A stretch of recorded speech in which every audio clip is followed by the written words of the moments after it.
Movies, l'instant cinéma. Alors, on va parler d'un film qu'on a bien aimé cette fois-là, maintenant.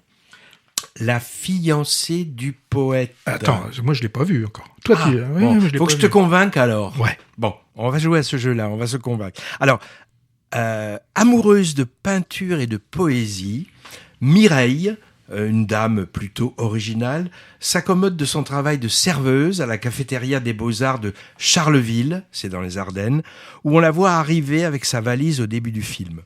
Alors elle vit aussi de petits trafics et comme ça ne suffit pas pour entretenir la grande maison familiale au bord de la Meuse dont elle vient d'hériter, elle décide de prendre trois locataires, trois hommes assez perchés eux-mêmes, qui vont bouleverser un peu sa routine et la préparer au retour du quatrième, son grand amour de jeunesse, un poète.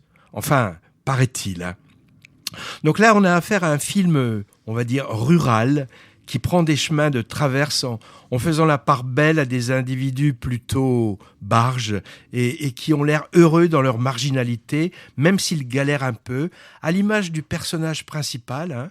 Cette logeuse Mireille, c'est l'inénarrable Yolande Moreau, artiste belge. Je ne savais pas qu'elle était belge en fait, tu savais toi ?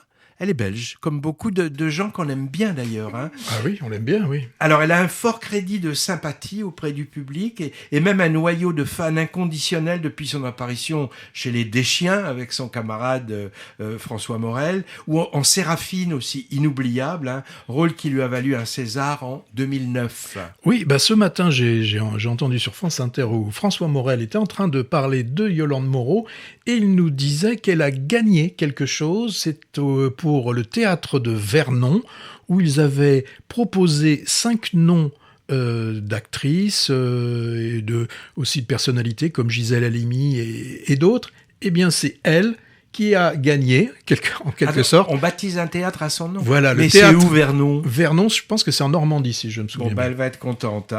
Alors, elle a une filmographie impressionnante, abonnée en particulier au travail du duo Delépine et Kerven. Et puis, tu te souviens, Patrick, on l'a vu magnifique dans Le Principal, aux côtés de Roche Dizem. Mais moi, je trouve qu'elle s'est aussi parfois fourvoyée dans des choses pas très réussi, à mon avis. Je pense au récent Les 100 dents. Alors ça, c'était un flop total et mérité, où elle se caricaturait en folle dingue du quart-monde.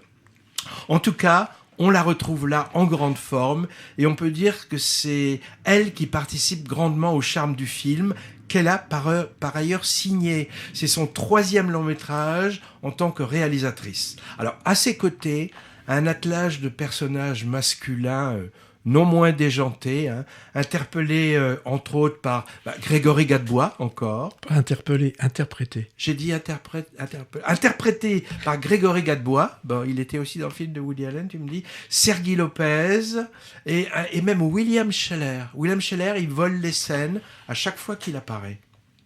Et aussi un certain Esteban, qu'on ne peut que remarquer, celui-là. Moi, je l'avais déjà aperçu dans des petits rôles ou des courts-métrages. Des courts-métrages, c'est vraiment Oui, je bafouille, il me fait les gros yeux, Patrick. C'est un atypique, cet Esteban. Déjà, son pseudo, qui sonne un peu suranné, comme les acteurs d'autrefois qu'on appelait par un patronyme unique. Je pense à Carrette, Rému, Bourvil, Dalio, ce genre. C'est un acteur lunaire avec un phrasé très très particulier qui donne tout son sel au personnage qu'il interprète.